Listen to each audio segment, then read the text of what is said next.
Hello everyone. Thank you all for watching the video. Wishing you all good health and peace.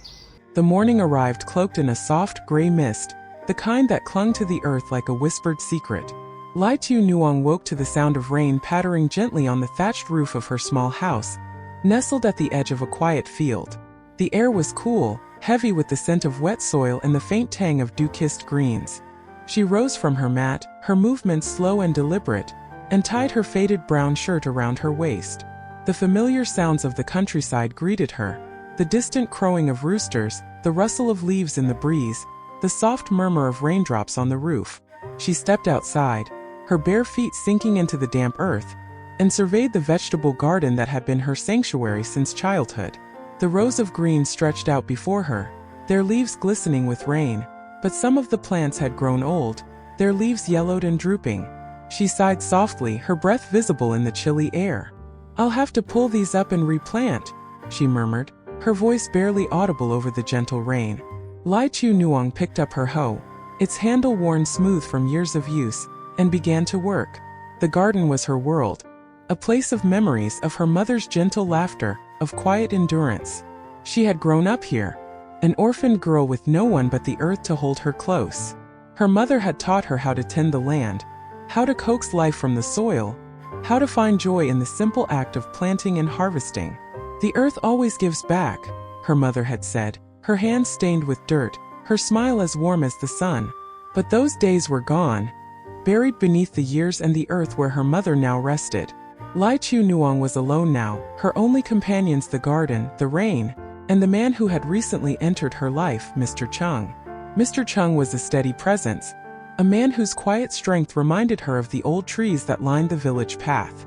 He was a carpenter from the next village, with hands roughened by wood and a smile that felt like a rare gift on a cloudy day. They had met at the market one rainy afternoon, when he'd helped her carry her vegetables home after a sudden downpour. Since then he had become a constant in her life, never demanding, always there with a kind word or a shared moment. He spoke of simple dreams, of building a better life, of crafting things that lasted. "I'll make you a proper table one day," he'd said once, his eyes crinkling at the corners. "One that doesn't wobble when you sit." Tieu Nuong had laughed, but inside her heart had trembled. She wanted to believe in his words, in the future he painted with his quiet promises.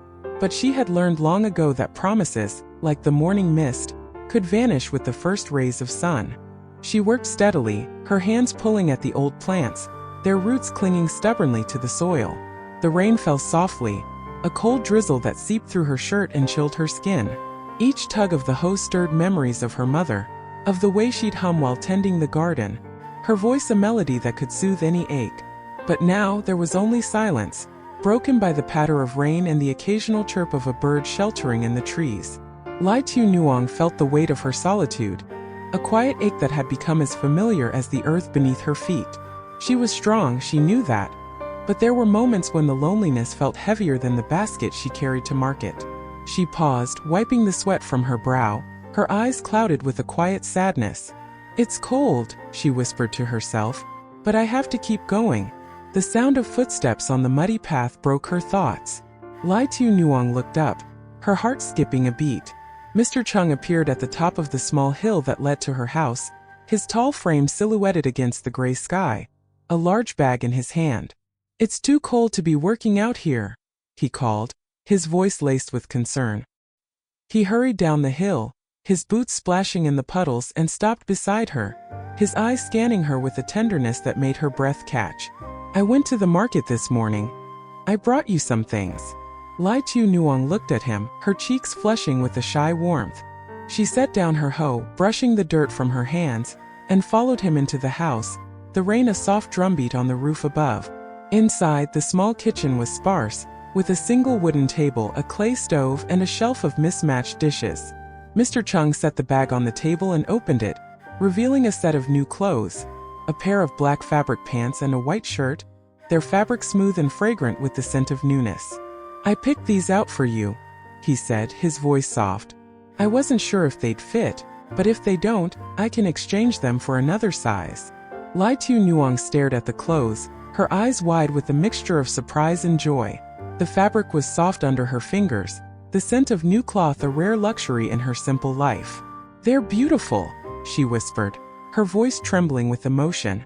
Her hands shook slightly as she held them, a wave of gratitude washing over her, mingled with a bittersweet ache for all the years she'd gone without such kindness. Tears welled up in her eyes, spilling over before she could stop them.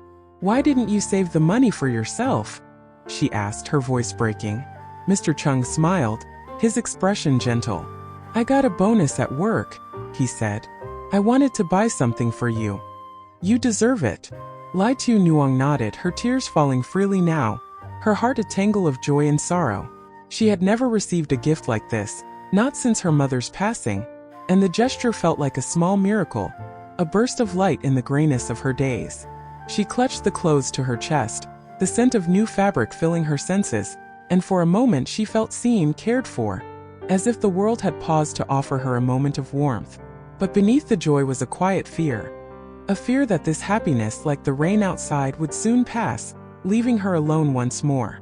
Mr. Chung opened another bag, pulling out pork, chayote, green onions, cooking oil, and a few packets of seasoning.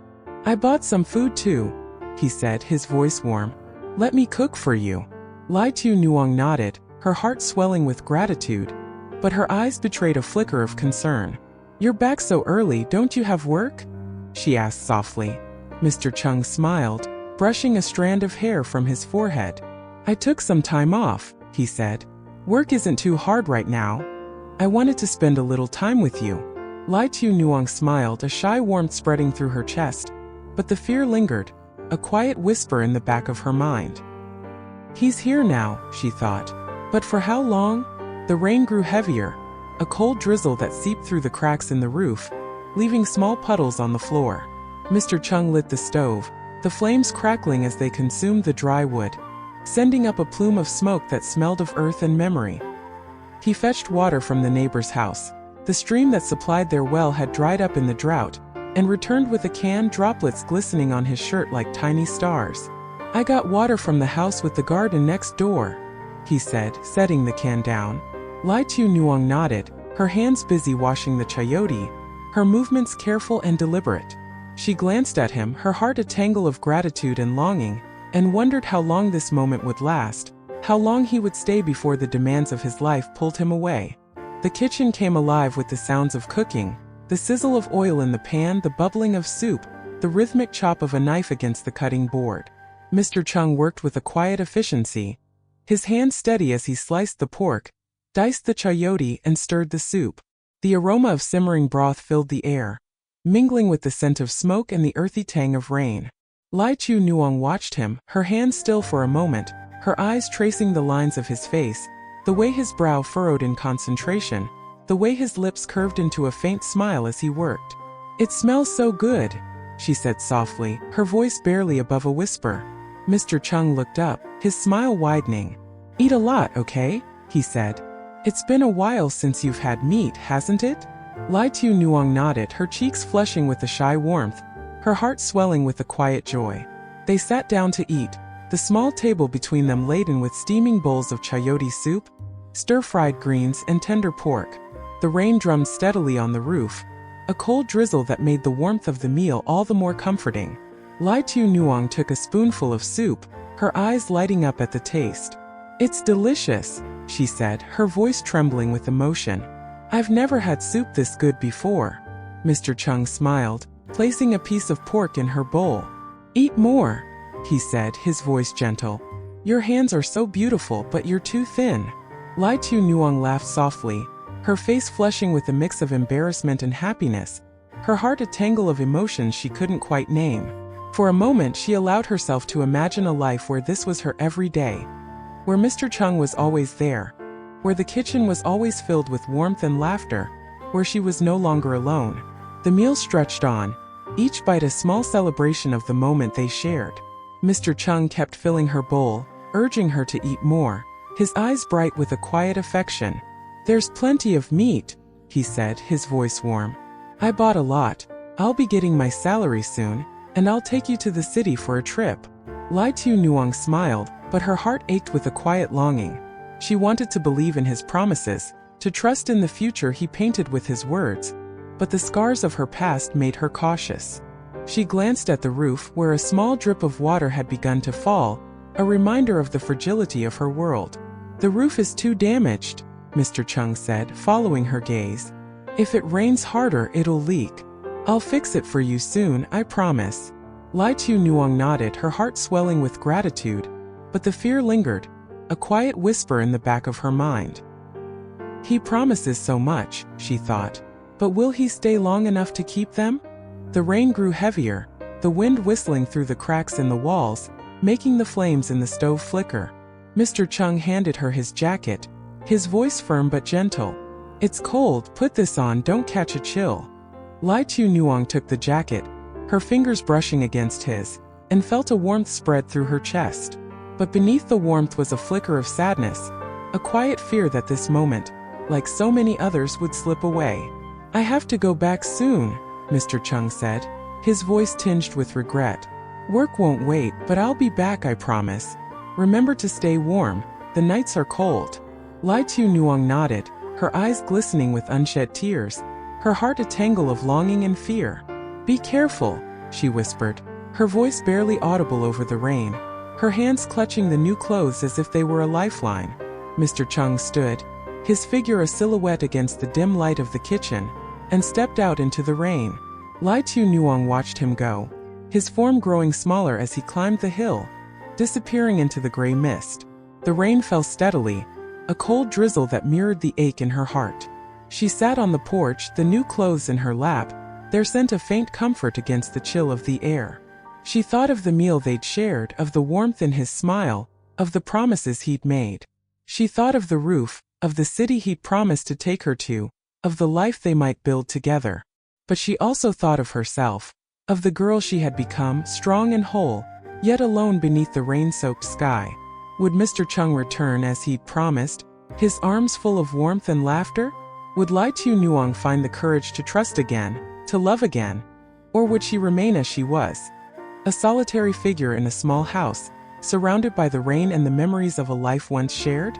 The rain offered no answers, only its steady, mournful song, and the moonlight, hidden behind the clouds, remained silent, a witness to her quiet longing. For now Tieu Nuong had the garden, the new clothes, and the memory of a meal shared in the rain, a small constellation of hope in the vast gray sky of her life.